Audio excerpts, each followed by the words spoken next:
muscle contractions and pain for children who have 100 seizures a day because of epilepsy. We believe that medical marijuana has been proven to help all of these conditions, and we believe that it's time for Tennessee to move forward and help people who need the help that this product can provide. The legislation is drafted very conservatively. It has oversight all through the process, and we believe that it's probably more conservative than most of the other legislations that have passed across the United States. Some of the people that you see up here today are victims of pain and muscle spasms and a lot of other issues that they have that could be helped by medical marijuana. Other states have passed it. Some states have legalized it, but about 21 states so far have already passed medical marijuana. Some of the members standing behind me are members who endorse the legislation and will sign on as sponsors, and we do have many others.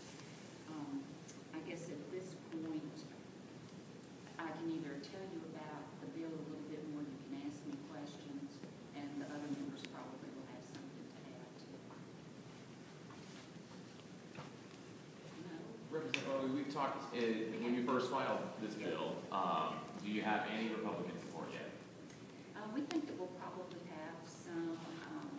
We think that right now that they're just a little scared, but what we need is Republican support because they are the majority party here in Tennessee. If Republicans don't want people to have the benefits of medical marijuana, they won't have it, and it will be the Republican Party that decides that. It sounds like there's been a lot of meetings going on with different lawmakers in the Capitol today. I'm assuming a lot of those are Republicans that you've been meeting with. How is that going? Honestly, do you think you're getting anywhere? Well, obviously, we're further now than we've ever been before. In the 6 years that I've sponsored the legislation, we've not had this much discussion. So you can see that the people across America believe that this is a place that we need to go to. And we just want to have the opportunity to go ahead and discuss it further, to let people know how it works. Because a lot of people don't understand. They think that for us to be able to help these babies that are having, 100 seizures a day, that they're going to have to smoke a joint. And that is not the way this goes. Marijuana is made in tinctures. You can drop oil under the tongue. You can rub oil on. There are lotions. You can put it in different foods. So there are a lot of ways that you can use it that a lot of the members just haven't gotten the information on yet. So we're hoping that with the lobby day here today and the days to come, that you will provide the information that they need so that they can look at the issue and simply say, this will help so many of our citizens that we need to do this. It's in their best interest. Now, I'd like for any of the members to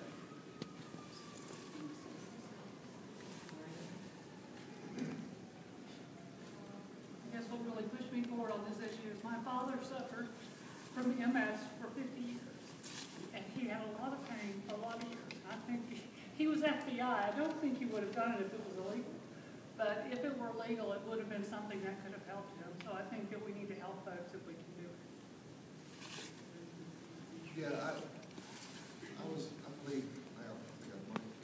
I believe I was one of the first ones to co-sponsor this. If a doctor can prescribe oxycontin and not do something as simple as marijuana, it's a plant that's nowhere near as harmful. The benefits, a lot of my friends, family members, I'd be less than honest, it wouldn't help me at times when I have very strong muscle spasms in my legs. Just to calm down. I don't need to get high. I need to be able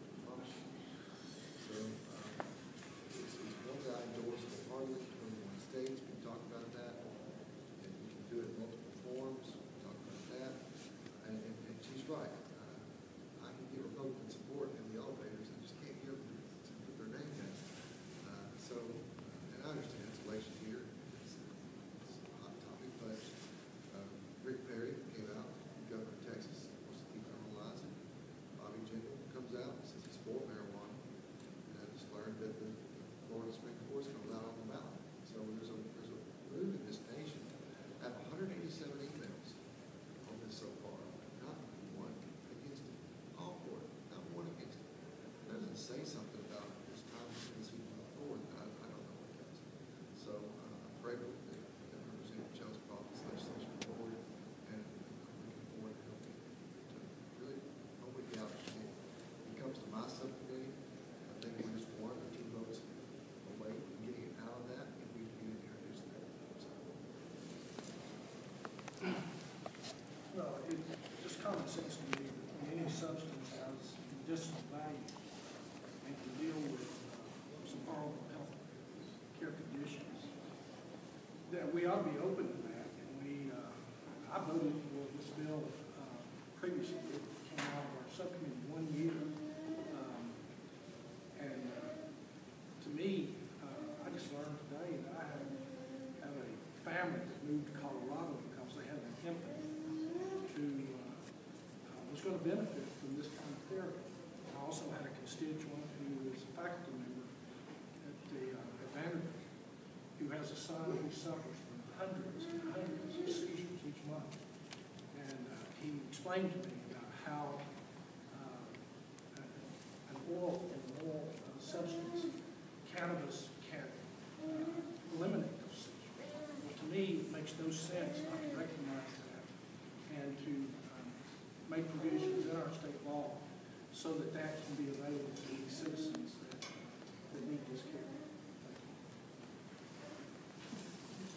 Representative Antonio Parkinson, Democrat out of Memphis. I'll be very brief. It's time. It's time to end the suffering, and it's time to end the hypocrisy. A lot of these citizens that we have right here are represented by Republican legislators, and it's important that these citizens, that their voices are heard. And from a polling standpoint, we know that polling for medical marijuana is 70% or better in our state and across the nation. And it's time for us to move forward and move in a progressive manner here in the state of Tennessee. And I think that what Darren was saying was that it's prescription drugs that are so devastating to people in their lives. It's not marijuana, it's prescription drugs. My brother was in the hospital for the last 8 months of his life with complications of Crohn's disease. It's an autoimmune disease, and it causes a severe amount of pain. And we talked about it at one point when he was in the hospital, and he told me he would have loved to have the relief of medical marijuana. So you will find that most everybody standing up here either is affected or has some loved one who has been affected. And this is just a tiny, tiny piece of the people who support this.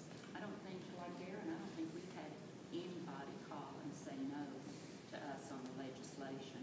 So across the nation, it's positive, and we just want people that live in this state to have what they need. Like Cameron over here. Cameron came in this morning, and Cameron has seizures. And you can certainly talk to his parents if you'd like, but he's 18 months old. And because of the seizures, he has developed mental disabilities.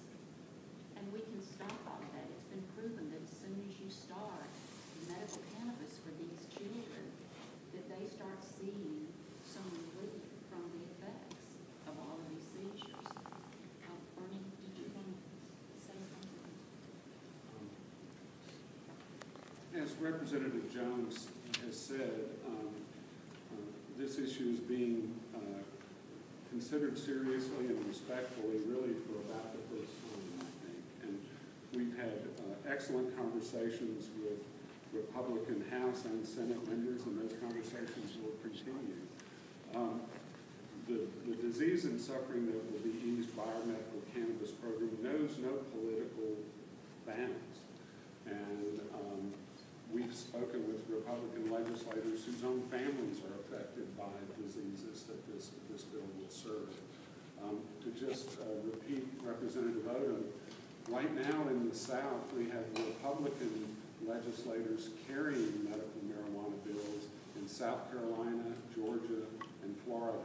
We have Kentucky Republican legislators who are co-sponsoring their legislation. This is and should be a nonpartisan issue. It is and should be a nonpartisan issue. And we certainly have, in fact, we have one former Republican county chair in our midst today who came and spoke with her party members quite eloquently. This is the most tightly controlled program model ever conceived in this country, and also the most patient-friendly model ever conceived.